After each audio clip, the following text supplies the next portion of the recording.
Krišjāns Viedrs pēc uzvaras sirsnīgā pastāst, cik smagi šis mačs vispār ir gājis komandai.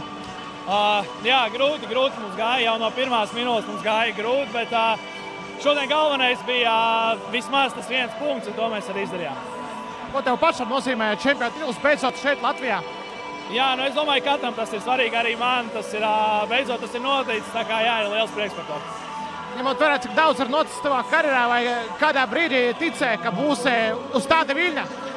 Mēs jau, man liekas, esam iepriekš vairāk kārt minējis, vienā brīdī vispār gribēju, nevis gribēju, bet likās, ka būs jau jābeidz ar futbolu spēlēt, tā kā droši vien, ka tur arī kaut kā tā cerība bija zūdus, bet te viņi ir atkal dzīvi un kauss ir mājās.